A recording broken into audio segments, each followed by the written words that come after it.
Now, 10 years later, we're supposed to believe that there's going to be a smoking gun of something in the Epstein files.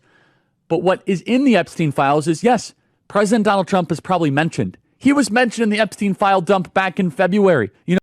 Okay, so that is conservative commentator and huge Trump fan Charlie Kirk trying to defend Donald Trump following Elon Musk's tweet where he said that Donald Trump is on the Epstein files. In the past day or so, MAGA has been scrambling to find a justification, to find literally any defense for Donald Trump following this feud, and especially that tweet from Elon Musk. And Charlie Kirk decided to settle on, well, yeah, maybe Trump is mentioned in the files, but it doesn't mean he did anything wrong. It's just quite a pivot and a moving of the goalposts from MAGA. So I want to show you this clip of Charlie Kirk trying but failing to defend Donald Trump following Elon Musk's revelation, and then we'll look at some more examples. But here's Charlie Kirk. Now, 10 years later, we're supposed to believe that there's going to be a smoking gun of something in the Epstein files. But what is in the Epstein files is, yes, President Donald Trump is probably mentioned. He was mentioned in the Epstein file dump back in February. You know why? He lived in Palm Beach. There's probably thousands of names in the Epstein files. Was he part of the Epstein client list? Absolutely not. That is complete nonsense. But to say that Donald Trump is not releasing the Epstein files because he's in them in some incriminating way, yes, it's very clear that if you live in Palm Beach, you might have been mentioned and caught up in some sort of conversation with Jeffrey Epstein. Now, what? I mean, what a remarkably bad defense of Donald Trump. This is the best that Charlie Kirk and his billionaire donors could come up with, that, you know, Donald Trump lives in Palm Beach, so of course he's a wealthy guy, he's a famous guy, he's a billionaire, of course he's going to get wrapped up with Jeffrey Epstein. Really? Because, you know, there's a lot of wealthy people who didn't. And by the way, Donald Trump his name is not just mentioned a couple times in the documents we have so far surrounding this case. He's on the flight logs 7 different times. 7. He's in Epstein's phone logs showing different messages that Epstein left for Donald Trump or Trump left for Epstein. So they had a much closer relationship than other people that Charlie Kirk is talking about here. We also have Epstein on audio saying that Donald Trump and him were great friends. We have Donald Trump complimenting Epstein, saying that he was a lot of fun to be around. He liked to party with him.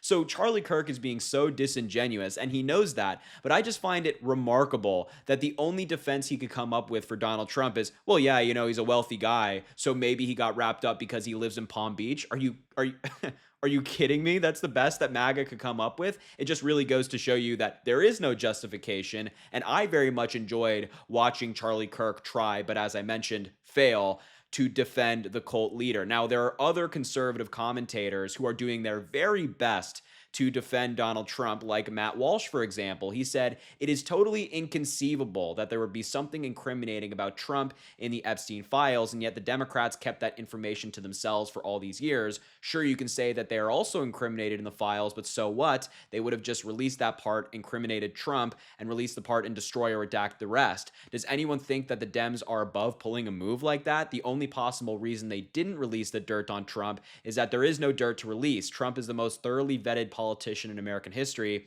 There is no corner of his life that his enemies haven't ripped open for public view, and yet they've kept this a secret. Absurd, he says. So he's basically claiming that there is nothing on Donald Trump and Elon Musk is lying. I think it really goes to show you the division that is in MAGA right now, the civil war that's broken out. You have major conservative commentators like Matt Walsh openly calling Elon Musk a liar and saying that there actually isn't anything on Donald Trump and Epstein because I guess he believes that the Democrats would have targeted Trump with the information and tried to release it publicly themselves or something along those lines.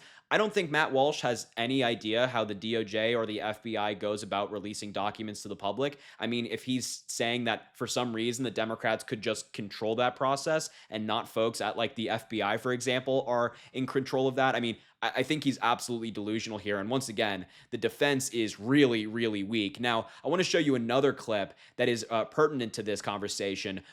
Joe Rogan was interviewing FBI Director Kash Patel when Elon Musk dropped that infamous tweet, and both of them were stunned. They both had no defense for Donald Trump, and they were both like, wow, just what a crazy thing to say. You might have seen this clip already, but have a look. This is going to come up because it's been going on since we've been recording here. Elon and Trump seem to be in a bit of a spat, Joe. You want to check the tweet that Elon just put out a little bit ago?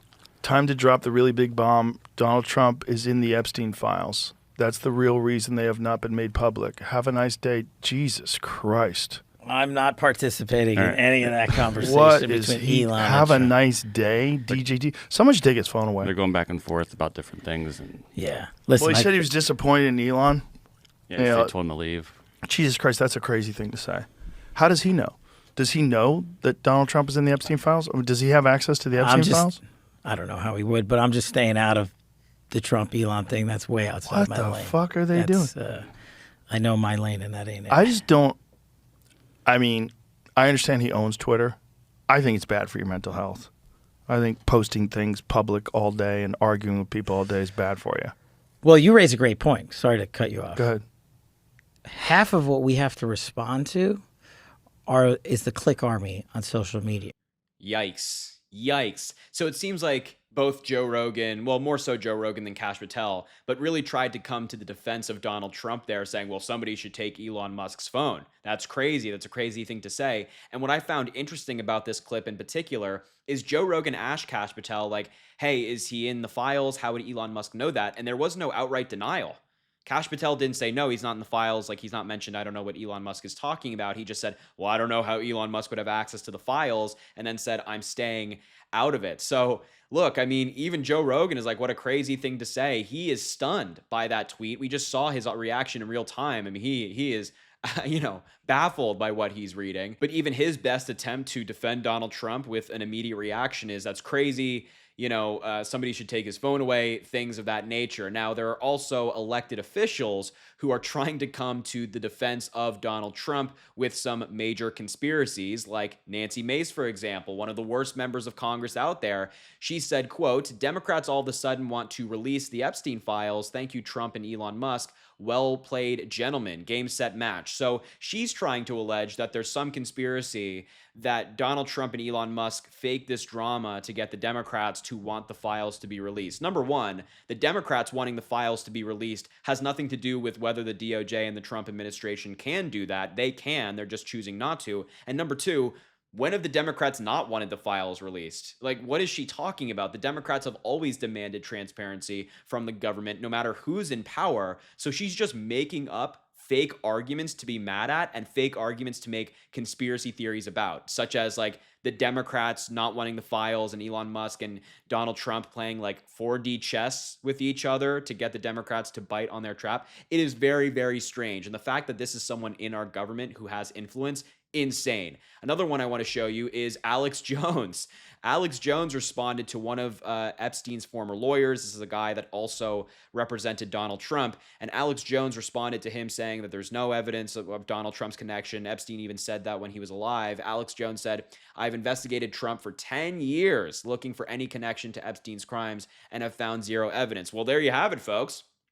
Alex Jones says there's nothing. So we don't have to worry, right? What are we even having this conversation about? It's like, do people like Alex Jones thinks that his investigation into this is at all significant? Somebody who's a pathological liar? I think I'll pass personally, but these are the defenses that MAGA is trying to employ to help out Donald Trump and his administration after that bombshell tweet, whether it just be people definitively claiming that they investigated it and that there's nothing there, or it be conspiracy, or just saying, yeah, he might be involved, but it's not bad. That's what Charlie Kirk ran with. It is insane to see the MAGA movement tie themselves into knots here. So look, I will leave the video there. Thank you so much for watching. I just had to show you these clips. It's too funny not to.